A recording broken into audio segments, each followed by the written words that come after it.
Hoy somos muchos y el tiempo disponible es el mismo de todos los días, así que sin más voy a presentar ya a mis siguientes invitados. Miguel Ángel Templano, gestor independiente. Buenas tardes, Miguel Ángel. ¿Qué tal? Muy buenas tardes. Álvaro San Martín, socio economista jefe de Anchor Investment Strategies. Hola Álvaro, ¿qué tal? Muy buenas tardes. Hola, buenas tardes. Y Javier Domínguez Navarro, gestor de bonos en Aurigabonos. Hola Javier, muy buenas tardes.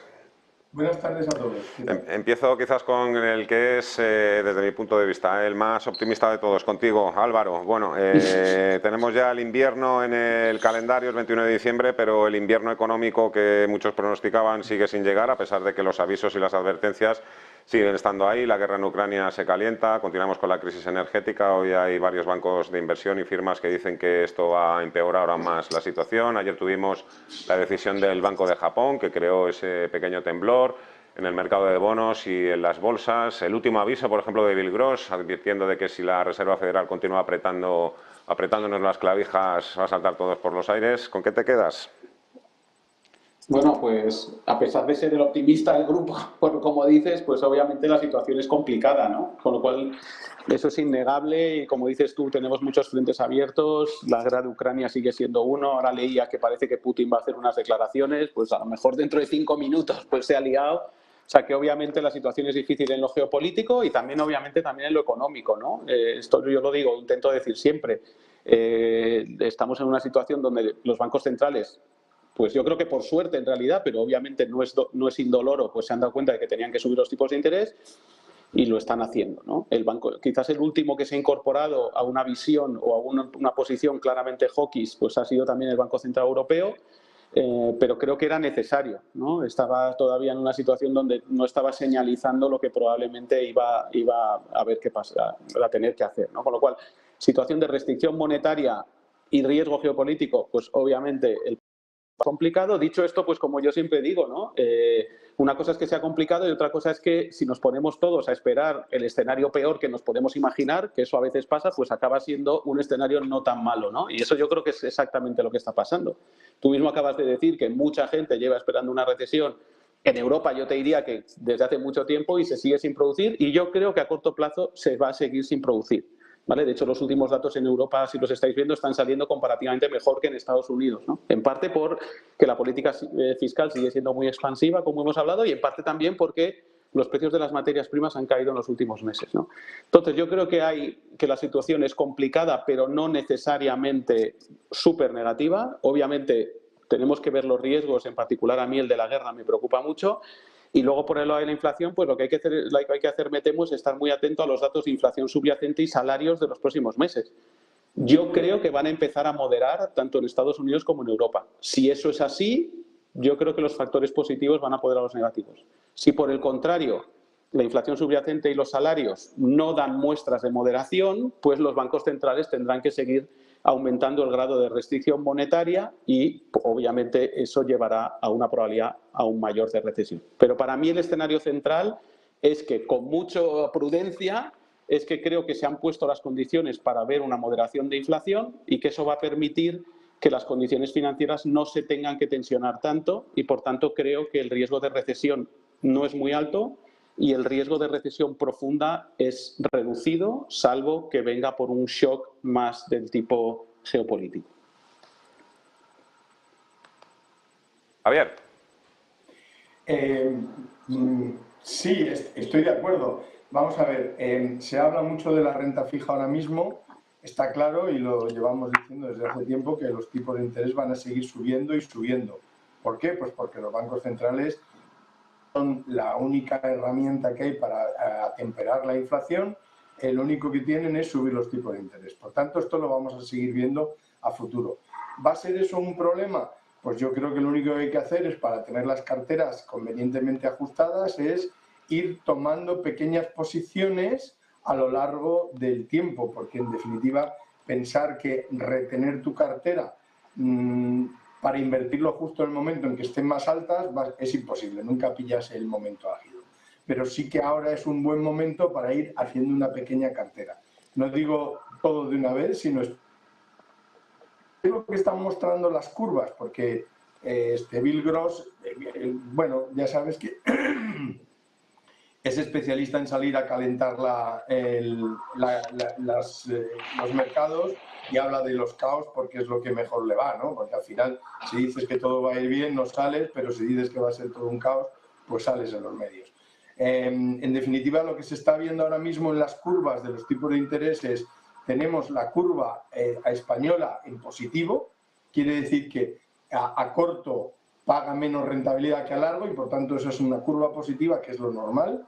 Sin embargo, curiosamente tenemos la curva alemana que sube, el pico está en el 2 años, quiere decir que parece que el mercado considera que van a estar subiendo los tipos de interés en Europa de aquí hasta dentro de 2 años, que es el pico que ahora mismo está, ya digo, en el 2 años al 2,5, cuando tenemos el 10 años por debajo porque ahora mismo está en el 2,30. Por tanto, ese es el pico que muestra la curva de tipos de interés del bono alemán.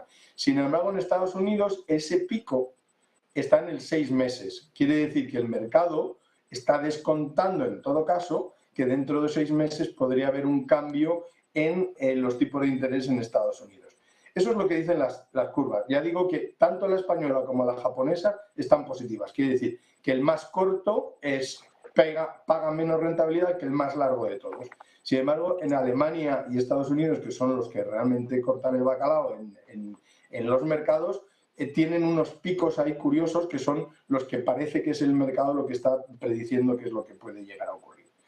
Dicho eso, y yo ante las famosas pérdidas de las carteras y que la renta fija es el desastre universal, etcétera, etcétera, efectivamente este año, pero hay que considerar que si tú mantienes en tu cartera un bono, persona física, ojo, o una empresa que haya invertido, si tú mantienes el bono hasta el vencimiento, no pierdes dinero, tienes un coste de oportunidad. La diferencia está, y eso es directamente así, tú compras el bono, lo mantienes en tu cartera si es una persona física o una empresa y no vas a perder dinero, es verdad que tienes un coste de oportunidad.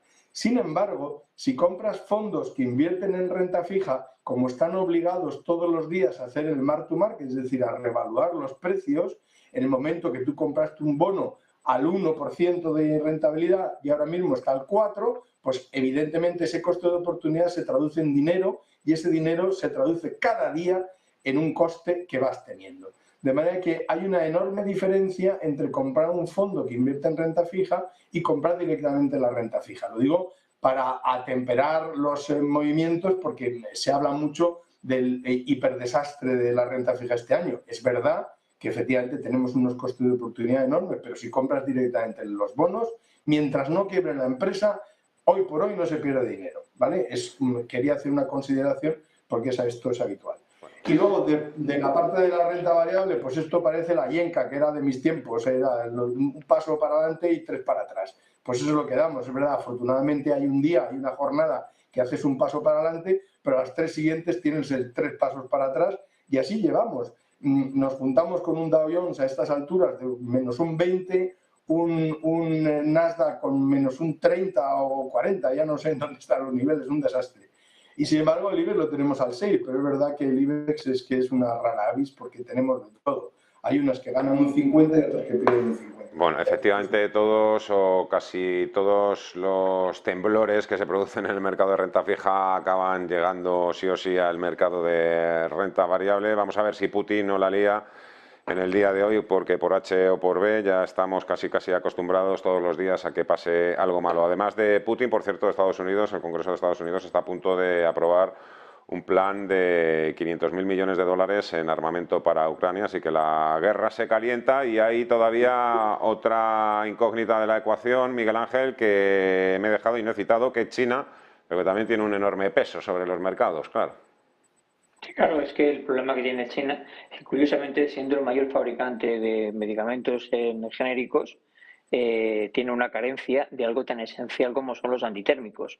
Sepamos que la única manera de tratar ahora mismo el COVID es, si estás en un estado temprano, pues te tomas un paracetamol, un antitérmico cualquiera, y esperas que tener suerte, y si no, pues los hospitales lo que te ponen máximamente es dexametasona, que es un antiinflamatorio de hace 70, 80 años, ¿no?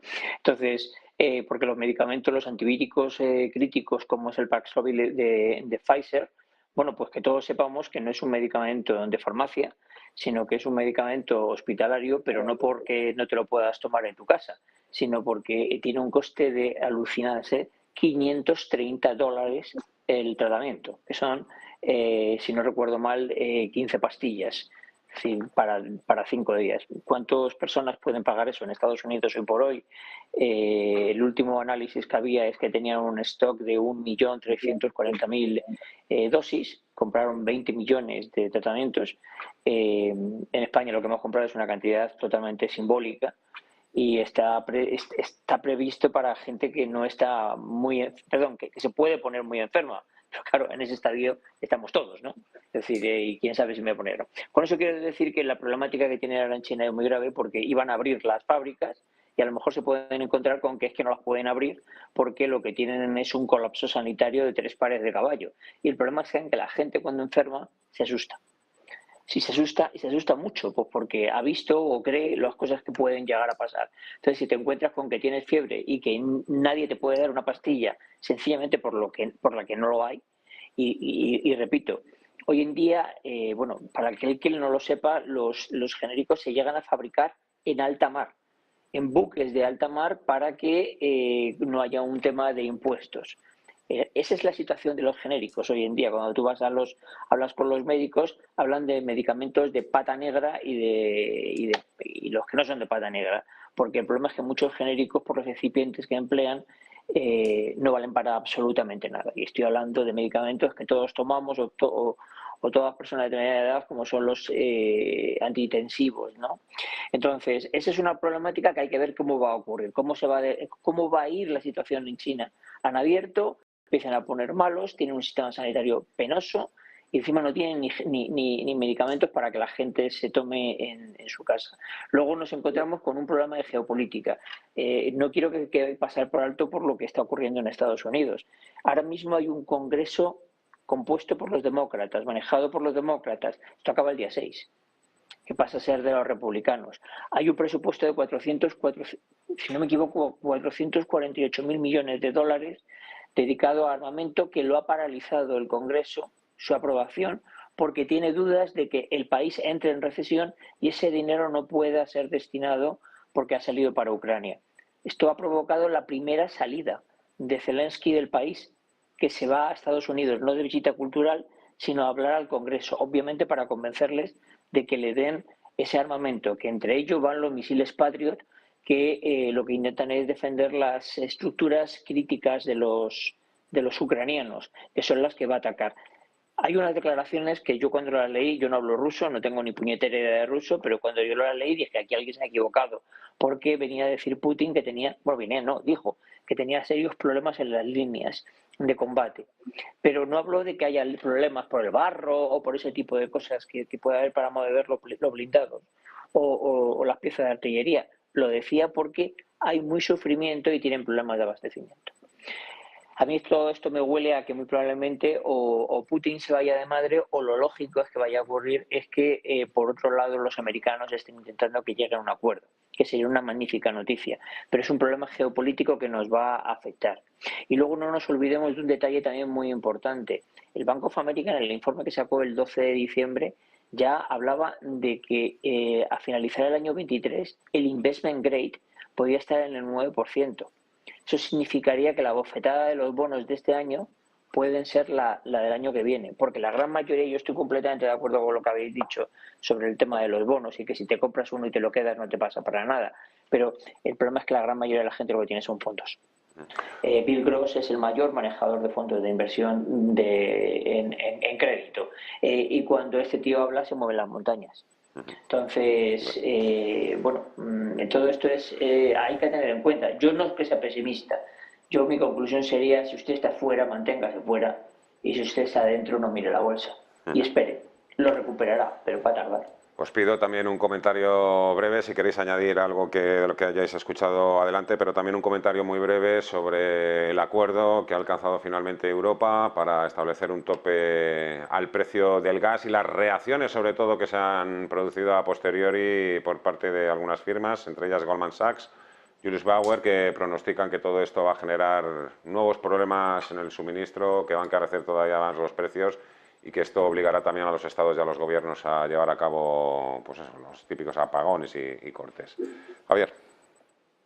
Sí, donde se ha centrado el tope del gas ha sido en el mercado holandés, el TTF, que es el que está marcando los precios, por lo menos de mejor consideración, porque hay múltiples, o sea, uno de los grandes problemas del seguimiento del gas, del precio del gas, hasta ahora ha sido encontrar cuáles son las referencias, porque hay un montón de mercados.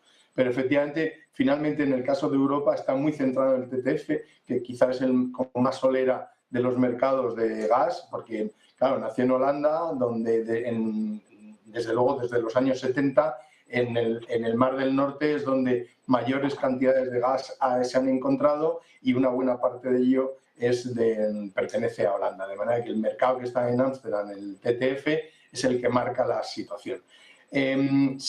Finalmente se han encontrado los 180 euros por megavatio hora como límite, y es verdad que tiene unas consideraciones técnicas que luego habrá que ver si se supera durante 3 jornadas dicho nivel, y hay una diferencia de 35 euros con la cotización del gas licuado en una cesta de mercados. Dicho eso, ¿quiénes son los miembros del TTF? Pues tiene alrededor de 150 miembros ese mercado, que como todo mercado se compra y se vende, y es un mercado virtual, no es de entrega física hoy por hoy. Entonces, entre esos 150 miembros, pues hay muchas compañías de energía, pero también hay intermediarios financieros, como no puede ser de otra forma. Y eso es lo que pretende, de alguna forma, este límite del gas paliar. En el caso concreto, ahora mismo tenemos el gas licuado en el TTF, el gas natural está en el TTF de 99 euros, quiere decir que está, francamente, la cotización, francamente lejos de los 180. Pero es verdad que a lo largo de este año y sobre todo en agosto se llegó a superar a 240 euros y casi 40 jornadas han estado por encima de ese nivel de 180. Yo creo que es una solución de compromiso. Luego veremos qué es lo que ocurre con el gas en los mercados, pero en definitiva el hecho de que los 27, bueno, salvo los opositores habituales de Hungría, etcétera, me parece que se han opuesto, pero vamos, que todos los 27 de Europa hayan llegado a un acuerdo de poner un techo, significa que se va a parar ahí, o por lo menos que desde luego no va a haber tanta volatilidad como ha habido hasta ahora. Ya digo que hoy mismo está a 99 euros, cosa que hacía mucho tiempo que no veíamos. De manera que yo creo que es una medida que va a ayudar a parar, que va a ayudar también a la inflación en Europa, porque en definitiva los grandes movimientos de la inflación siempre están ligados al gas. De manera que de momento yo considero que es una buena medida. Álvaro.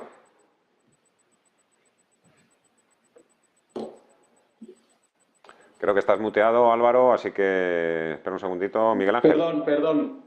Venga, que estaba diciendo que no tengo poco que añadir a lo que ha dicho Javier, que es, vamos, además no soy nada experto en gas, ¿no? Pero bueno, es verdad un poco, yo creo, me quedo con lo que ha dicho, ¿no? Que es un poco de sentido común. Está a 99 el precio hoy, ¿no? Yo intuyo que se ha fijado en un nivel suficientemente alto como para no ser muy distorsionante, ¿vale? Es verdad que es concebible que si hubiera una subidón de demanda o una falta total de oferta, el precio de equilibrio de mercado superara el 180 y eso impidiera a los europeos comprar gas algunos días. Creo que durante 2022 han sido 44 días, me pareció leer, ¿no? Y entonces es lógico que alguien salga diciendo que eso aumenta el riesgo de que haya cortes. Vale, eso es cierto, pero bueno, yo a día de hoy no creo que sea muy probable y que si llega ese caso, pues se levantará el tope, supongo, ¿no? No vamos a... Entonces, la verdad es que yo no creo que sea un asunto... En fin, desde luego para el corto plazo no creo que vaya a tener mucha influencia, la verdad. Miguel Ángel. Yo lo veo como una impostura, es decir, fijo un tope, por encima de ese tope no lo acepto. Bueno, vamos a ver cuántos días está por encima del tope, porque si está por encima del tope muchos días, lo que no puedes hacer es no comprar. Entonces, entonces, para mí, ya te digo, me parece una impostura, un lenguaje de impostura más que de otra cosa. Le doy muy poco valor. Y si, como dice Goldman, no, es que va a haber problemas de abastecimiento. Bueno, será si no estamos dispuestos a pagar ese exceso, que con seguridad estaríamos preparados y que lo haríamos. O sea, le doy muy poco valor. Me parece más una declaración política que otra cosa. Pues aquí lo vamos a dejar. Creo que cuando sientas a 3 personas y en algunos asuntos, sobre todo en los primeros que hemos tratado, hay opiniones tan diferentes, siempre enriquece el debate y siempre da mejores pistas a nuestros televidentes y a todos los que nos siguen. Javier Domínguez Navarro, Álvaro San Martín, Miguel Ángel Temprano, muchísimas gracias a los 3. Os deseo lo mejor, que paséis unas felices fiestas y nos vemos ya dentro de unas semanas. Hasta el próximo, adiós. De acuerdo. Un abrazo a todos. Igualmente, Antonio, a todos. Hasta luego. 12:48, breve pausa, nos quedan todavía los gráficos, las tendencias, vamos a analizar IBEX 35, DAX, S&P 500, qué es lo que podemos esperar en esta recta final de año. Enseguida hablamos con más Rives de Black Bear.